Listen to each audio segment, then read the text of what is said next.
Hi, I'm Cupin, and you are watching 36 Years, where we talk about Philippine news, democracy, and politics.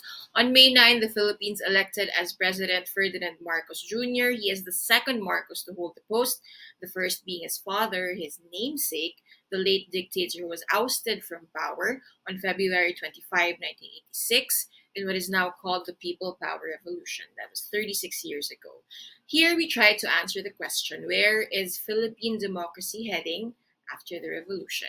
Welcome to 36 Years, available on Rappler social media pages and on wherever you listen to podcasts.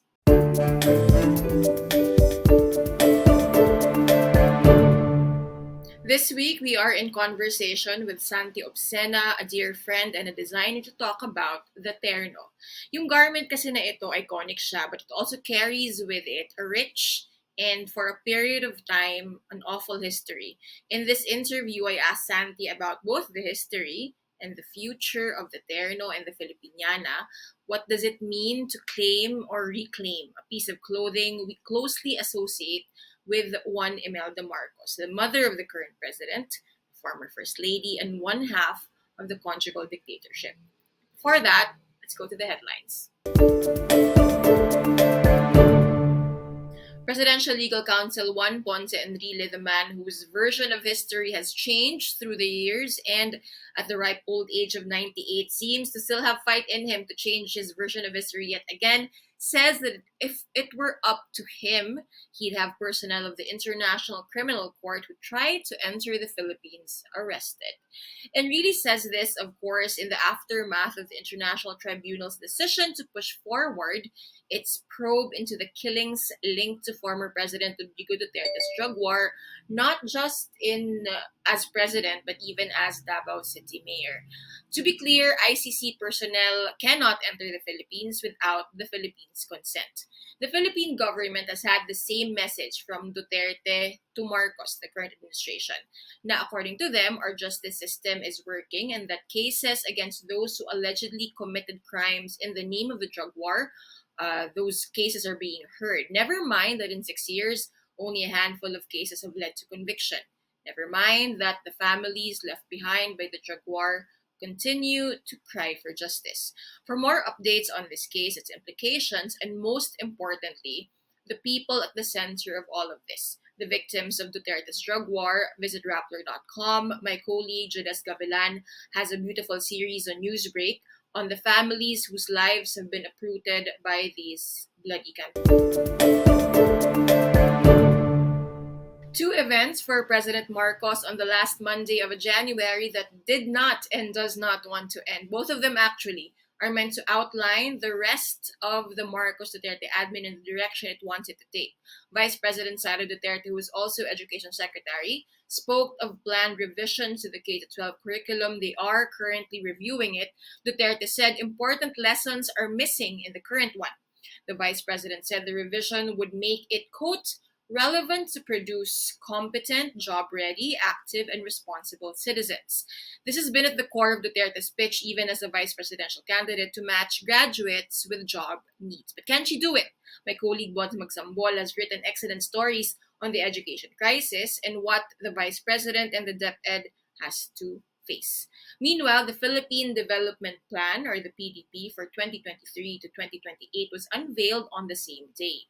Small caveat, it's not as detailed as we may all have hoped for, but its economic targets are clear. Actually, nabanggit na to dati ng economic team, pero ngayon parang kumbaga na-synthesize at nilatag lang sila in one complete report. So they are annual economic growth rate at 7 to 6% in 2023, and they want to up that to 6.5 to 8% from 2022 to 2028. Unemployment level should be within 4 to 5%. Food and overall inflation within 2.5 to 4.5% in 2023 and within 2 to 4% from 2024 to 2028. They want to reduce government deficit to gross domestic product ratio, or the deficit to GDP ratio, from 6.5 in the first half of last year to 3% in 2028. They also want to reduce outstanding government debt to GDP ratio from 63.7% in September 2022 to 48 to 55% by the end of 2028. They also want to rank higher within the top 33 percent of the Global Competitive Index by the end of the Marcos administration in 2028. And finally, arguably one of their more ambitious targets, poverty incidence to hit single digits at 8 to 9% by 2028. And those were the headlines. On to our interview with Santi Obcena. Hi, Santi. Thank you for joining us. I know it's always busy time for you, no? Yes. Kailan ka ba hindi busy? Okay, straight to the first question. Suot natin siya ngayon. Yes. Ano nga ba yung terno? Can you walk us through the history of this garment? Okay. So, when we were colonized, at some point, nalipat sa atin yung mga garment structures from that part of the world. So, we got a traje de mestiza. So, if you remember what, Josephine Bracken, Maria Clara looked like, it's basically that. You have the baro, you have the panuelo, you have the palda, and you have the tapis, ganyan. And it's very loose. Medyo maraming layers, which I can't imagine na sinusuot na today dahil sa climate change. But they had all of these layers, like may mga nagwas pa, meron pang ilalim. So these were all structures that were used before. So it spoke of soft femininity, being proper, ganyan. So it showed basically mahahaba siya. It covered everything. Yung panuelo pwedeng ilagay sa ulo pag walang belo for going to the church when you pray, ganyan.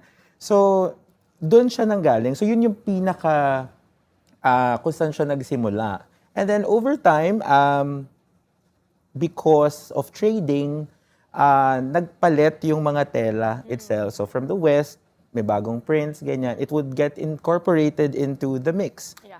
And then over time, I think also because the position of women in society changed, with women being more seen, having more power, nag-evolve siya dahan-dahan. So eventually, mula do sa mahaba na mga palda, it became a little bit sleeker, ganyan. Medyo pwede nang iangat dito, serpentina. And then eventually, we got to the soft terno. Yeah. So mula dun sa mababa na traje de mestiza na sleeve, umangat siya ng umangat, umiksi ng onte. And then eventually, I think because of yung community of designers back then and of seamstresses and yung mismong mga hinihingi ng kliyente nila at that time, it evolved into the balintawak. So the balintawak is much shorter instead of having so many pieces. So back then, the terno wasn't the sleeve. So the terno meant matching. So nagmamatch siya. Yeah. So like for example, yung tela ng alampay mo or ng tapis mo parehas, ganyan yung embroidery nung traje de mestiza mo, it would all match in terms of color, ganyan. So eventually, at some point, ginawa siyang isang piece na damit na lang, eliminating some of the parts, mas madaling suotin, mas may ease of wear, zinizipper na lang sa likod. I think that's very evident when you watch films na sa Sampaguita Films. So makikita mo siya doon. And people still wore it like, casually sa functions. Yeah. And then at some point, nag-evolve pa siya na nag-evolve. Nagkaroon ng maraming klaseng construction of the terno sleeves. May mga naiwan na soft na terno sleeves. Meron like yung atin ngayon, they're a little bit stiffer and they're more firm and more long wearing. Kasi back then, if you look at the archives before, kanyamaso kasi yung ginagamit. So kanyamaso before, ngayon kasi yung kanyamaso is polyester. Yeah. So dati, it was natural fiber. So parang sinamay. Yeah. Na isa-starch mo, ganyan. And they would construct it, fold it, ganyan. And then sew it to the dress. Yeah. And then probably after one use, tatanggalin ulit yung sleeves, lalaban siya sa tubig na merong mga talulot ng sampagita, tapos isa-starch ulit, tapos itutupi ulit at ibabalik. So eventually, syempre, with the more modern times, they developed it to be a little bit sturdier and yun. So communal din siya, I guess, with influx ng dami ng designers before na nag-rise, who developed it dahil mas marami ng tela na dumarating and then yung technological advancements in fashion. Yeah. So because of that, I think na meron na ring polyester na kanyamaso. Doon siya nanggaling. Yeah. So from the very simple and humble lang na traje de mestiza, we now get the terno sleeve Yeah. or the butterfly sleeves that we Parang call. convergence rather of clothing technology and societal change. And I think True. we'll touch on that a little more because you mentioned, diba, na how it evolved with the evolving role of the woman in Yes. Philippine society. And obviously, lalong nagbago na yung role ng babae in Philippine society now. But before we go there, as a creator, as a designer, ano yung intricacies of a terno? We call it a terno. Parang, o nga, tama ka, naging all-encompassing term na siya. Na kung terno, yung Filipiniana, or yung butterfly sleeve. So, what makes it difficult? What makes it tricky to construct? Why do we see a lot of Lopsided. badly designed ones? Yeah?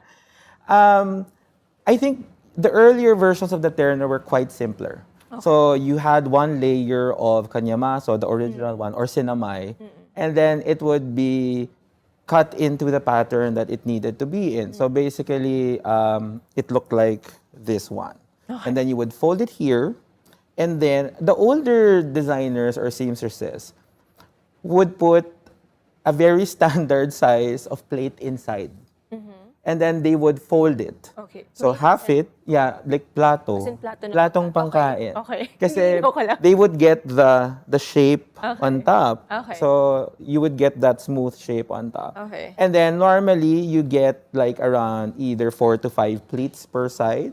And then you would have to sew it in and make sure that it's pressed flat so that you get the nice shape. And that was back then. So now that we have, in my case, my version of the butterfly sleeve is long wearing. So it's a little bit more intricate. There are more layers inside. We still kept the same shape of it according to tradition. Almost the same number of pleats per side. The way that it's basically sealed and then tucked onto the garment. The funny thing back then is that when they used to attach butterfly sleeves, it would be open here sa I armhole. remember. Yeah. Correct. Yeah. I couldn't figure out, no one could answer my question Kung why saan galing yun? they left like the Yeah, underarm like It's quite awkward if you think about it. yeah, like when you like do this, they would see your kilikili and I don't know, maybe because they wanted like easier to take out or something, or if it's like more mahangin sa kilikili mo, ganyan, more aerodynamic for your kilikili. But that's it basically. It's all of the finer details, especially if you want a terno sleeve to last long, for it to maintain its shape. You have to figure it out. I think every designer in the Philippines or even the Phil-Ams in the US, for example, like the current Miss Universe, she made her own terno ensemble. The rules are very simple. It's what happens from the basic steps to the final output, which will define how tricky your terno is. In our case at the studio, we normally take like around more than half a day to make a pair of sleeves. So it's tricky. It's hard on the hands because most of it is hand sewing. So the other parts can be run through the high speed sewing machine, but most of it, like the folding and then the sewing everything into place, it takes certain patience and skill and thick skin probably on your fingers.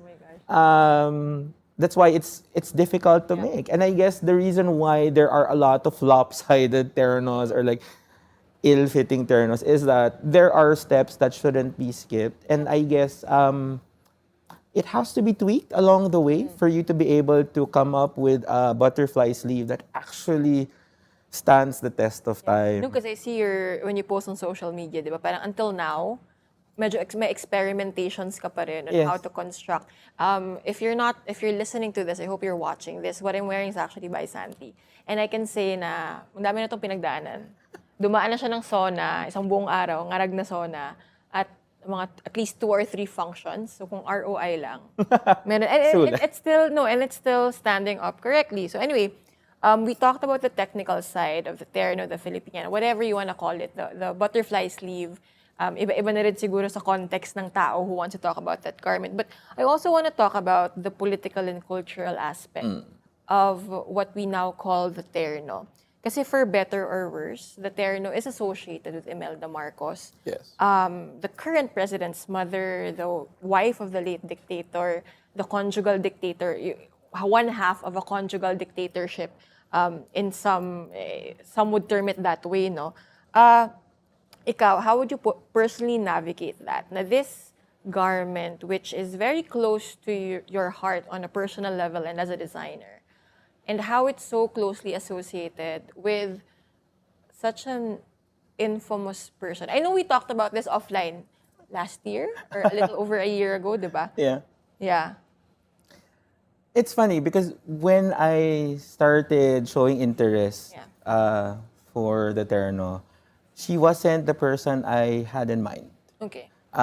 Because growing up, we had this painting of my great-grandmother in a terno in the living room. Okay. So Mrs. Marcos wasn't basically the first woman I had in mind when it came to the terno. And it's tricky navigating that because I guess, one, it existed before her. Yeah. And it still exists after their reign in Malacanang. To be frank, there are parts of the development of the terno that happened during that time, wherein she worked with a lot of designers. For example, Ramon Valera, who is the national artist for fashion, closely worked with Mrs. Marcos for her wardrobe, as well as, for example, Joe Salazar and the other greats. Yeah. So most of these great Filipino designers came up during that time. And I don't know how to figure it out yet, personally, as a designer. I remember one Miss Universe contestant, or maybe she was still a Binibining Pilipinas contestant back then, answered that who made the terno. Her answer was Mrs. Marcos. Yeah. And some people say that Ramon Valera made the terno what it is. Yeah. But as I've said before, I don't think that the whole history of the terno and what it looks like now can be attributed to just one person. Yeah. I think it's a communal effort for like many designers, Filipino designers, project after project. And I can still see that development now. I was interviewed back then by Adobe magazine, and they asked me what I felt about it. And it's the history of it always being attached to Mrs. Marcos. And I always looked at it this way. She's just one woman in the history of terno. I don't think she owns it. I don't think it is hers to use. It just happens that a lot of the technicalities and the development of it happened during her time with the designer. Yeah. And of course, it was a 20-year reign. Like, kung walang development na mangyari doon, weird din naman. But also, to drive home that point na the arts was something that the first Marcos administration, and Imelda in particular, really I don't know if the word is wielded, Yes. or they exploited it for the betterment of the regime then, di ba? So, bakit nga ba ang terno? Bakit doon nag-focus si Imelda? She tried to make it hers, or kumbaga, parang it's tied to her, and she wears it until now, right? Yeah. Bakit ang terno? Bakit sa lahat ng pwede niyang kunin na garments, or sa lahat ng pwede niyang kunin na, I don't know, icons of Philippine aesthetic or Philippine creativity, why the terno? As history would dictate it, the genesis of the terno would be the traje de mestiza, which Yeah. comes from the West. Yeah. So out of all the fashion details that came into and developed in the Philippines, the terno, I think, was the most palatable for the other parts of the world to parade. Yeah. It was the easiest to manipulate, Yeah. to make more acceptable, to make people believe on the other side of the world that, ooh, we're very developed. Look at our sleeves. It's very Western. Sophisticated. Oh. That's So, an interesting perspective. Na parang it's a midway point. yes. Kumbaga na very Filipino, but at the same time not totally alien to the foreigners who she was interacting with. Plus, it's very familiar to the West. It looks like a puff sleeve, a stiffer puff sleeve. Even if you look at the runways in Paris, you'd probably see a sleeve or two that resembles the terno. You can see a lot of celebrities in their videos, like you can see Lady Gaga wearing something that looks like a terno. So I guess that was the easiest to pull out and then sharpen and resharpen and embellish and interpret into every imaginable fabric, technique. So I guess that's why it was the easiest for her to pick and use as an armor. Yeah. Clothing as an armor, which leads to my next question. No? Clearly, you and I share the same view na fashion and clothing isn't just about nice clothes. Yes. It isn't just about pretty clothes. In a lot of ways, it shapes our identity, or baka dual din. It shapes our identities, it informs our identities, but also our identities, or the identities we choose, forms fashion as well.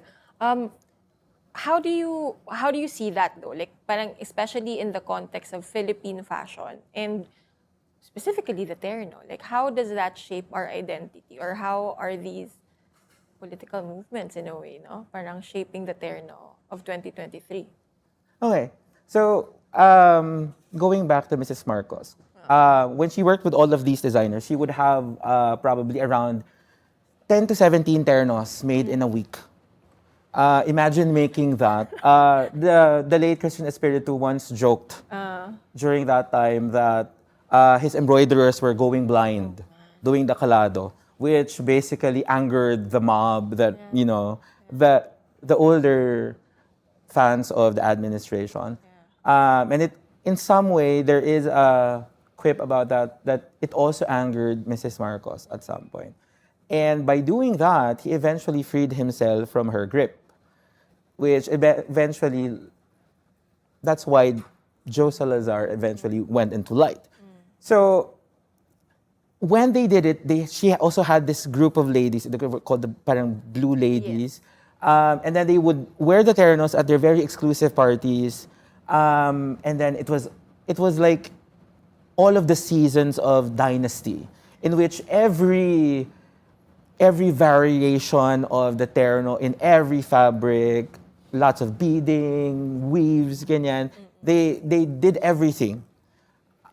But they elevated it to a certain point wherein it gave you the idea that it was just for the rich. Okay. It was for those who can afford it. It was for only formal events. Which is ironic given its beginnings as a Yes, garment. it's very humble. Yeah. Humble beginnings. And then I think it got weaponized and then misused into a certain demographic, which until now we're having a hard time trying to bring down or recalibrate into the current psyche of the Filipino people who want to wear it but always have this idea na, it might be too formal, na, it might be overly dressed, ganyan.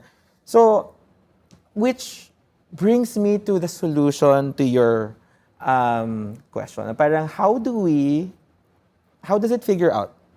So during the ECQ, and I think before the pandemic hit, there were a lot of RTW, small RTW stores and shops that were trying their hands on interpreting it into the RTW setting, making it more wearable, using friendlier fabrics that could be like used every day, more breathable. It doesn't give off linggo ng wika vibes or like you're Hindi siya judging. costume. It's not a costume anymore. Yeah. So when we say costume, it's something of an artifact that you take out of Novelty your even. your chest, Yeah. so that you can show it to other people. Na, oh, this is how we dressed up before. But the national attire consists of so many factors, so many details, so many options. So, because we are an archipelago, the idea of a national attire is basically centered on that choice, Mrs. Marcos's choice, to present it to the world and also make people believe that this is the national costume.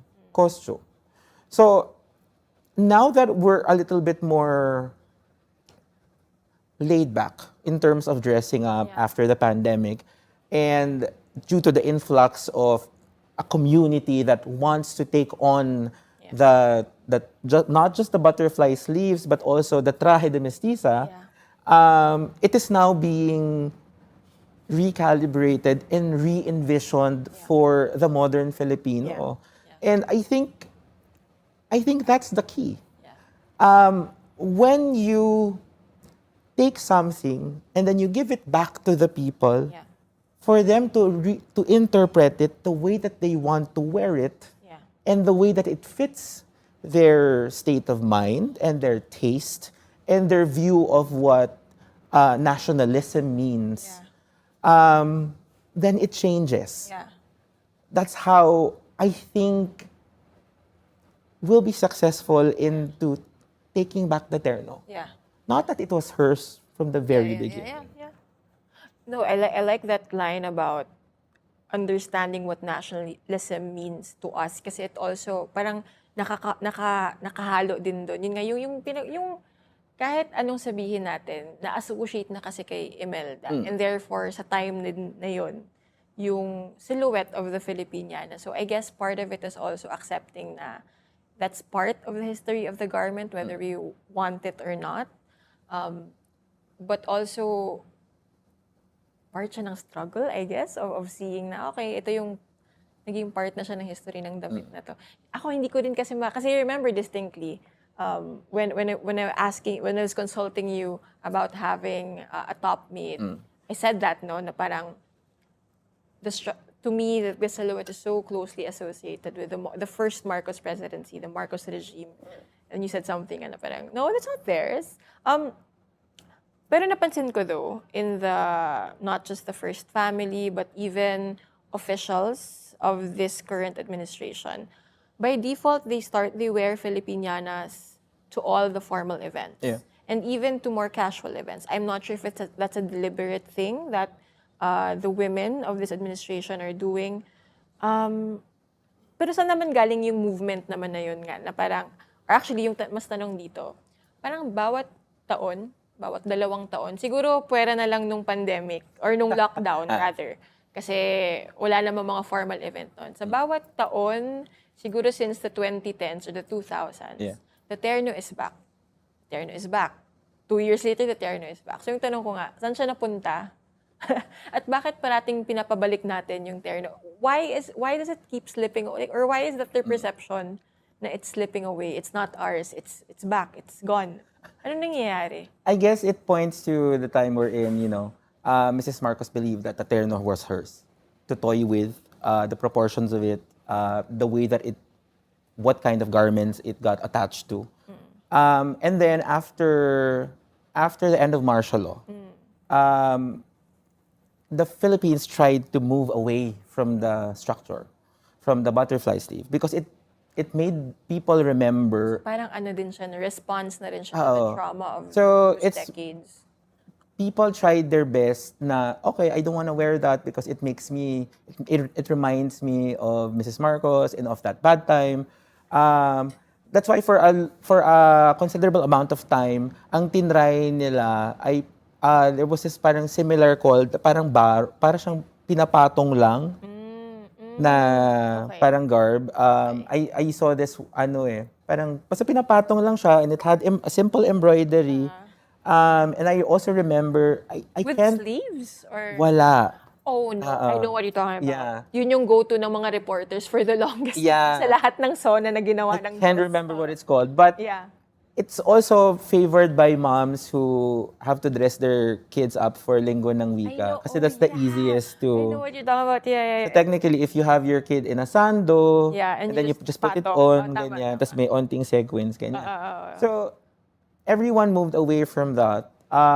And I think the reason why they keep on saying, oh, the revenge of the terno, or the terno is back, maybe we have to ask ourselves, is it the terno or what it represents? Yeah. Because for the longest time, during the Marcos administration, the terno was used by Mrs. Marcos when she went out of the country. She would have ternos made, for example, Japanese-inspired ternos when she went to Japan. When she went to China, she had Chinese-inspired ternos made by Christian Espiritu. So for the longest time, it was her uniform. It was her trying to tell the world that we're okay in the Philippines. We're governing the country very well. Yeah. And if you ask more questions, and basically, this is my shield. So, ganun yung pakiramdam niya. So, when you say that terno is back, it has never left. Yeah. I think our views lang is that for the longest time, it represented the bad part of history. And because these are leaders voted into power, it also represents people's failure to vote properly. People into power. So, yun. Now that they're back in office, I think that it is also an opportunity for them to wield it again, I guess. I don't think it's a pure coincidence that yun nga, the women under this administration or linked to this administration, they really favor a terno or a Filipiniana more than the usual. Like talagang consistent siya in any event that you go to, but you continue, yeah. Oh, because it gives you an idea na, it's prim and proper. Yeah. It's basically, it's neat, it's prim and proper, it stands, ganyan. So, it's easier for them to say na, we're all proper, we're all fine, we're all wearing our ternos, and that's it. Yeah. But, there's also a movement that started before the return of the terno, which is shining the spotlight on our indigenous weaves. Yeah. Because we also have a very thriving indigenous weave community that was started, like for example, by a lot of the communities in the south, in the north, and then it was highlighted by the Angat Buhay Foundation, by VP Lenny. So that also coincided with the rise of the terno. So eventually, they met at some point in time, wherein you'd get ternos in Tinalac or Yakan, and that helped. Yeah.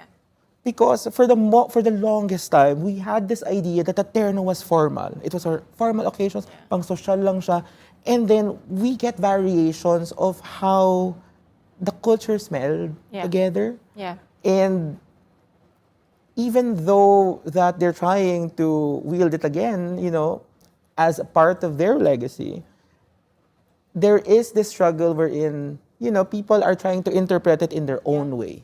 Yeah. And in some way, that's called fighting back. Yeah. That's called taking the terno back for themselves. Yeah. And I think that's the witty part of, being a community that actively makes sure that it's not misused again. Yeah.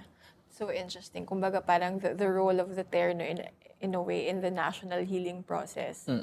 But with the caveat na the process of national healing in a way is disrupted or is now marked by the return of a Marcos in power. So we'll see where the once humble Filipiniana will go naman in that direction, no? As we tackle this very, frankly, strange part of our history. That's why you will take it to the streets. Yeah.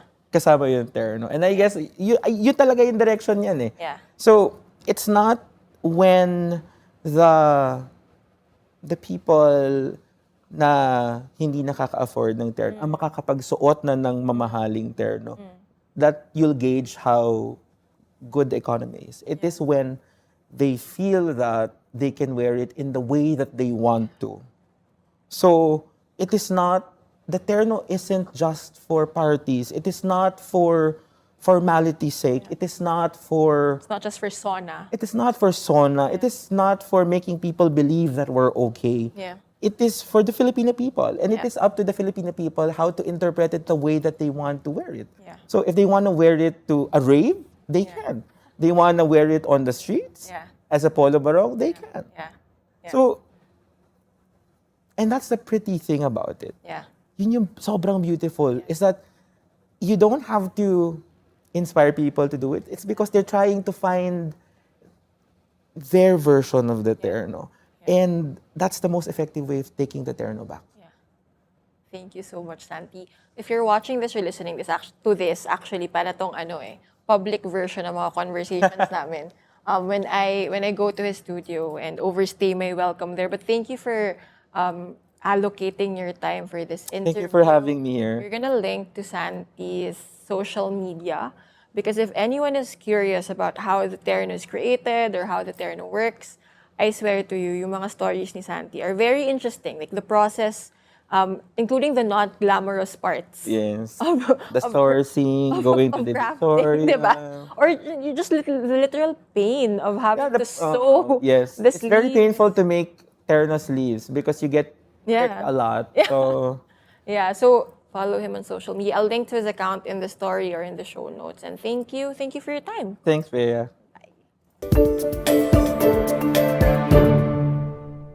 Thank you so much for watching this episode of 36 Years. I hope you enjoyed my conversation with Santi. A lot of good insights there beyond just the history of the terno and how we're supposed to grapple with the baggage or the history of its usage during the Marcos regime, but also how it's informed by, kumbaga, the trauma to a nation and how Filipinos, not just designers, but just the average Filipino can siguro claim it, reclaim it, and make the terno its own as it should always have been. Again, thank you for watching. If you want to hear and listen to other interesting conversations, keep it on Rappler. We have other shows covering sports, entertainment, lifestyle, even K-pop. Make sure to check out our social media pages and our podcast platforms for that. Next week, we have another interesting interview. So I'll see you again next time. Again, thank you for watching. This has been Bea Cupin. Bye!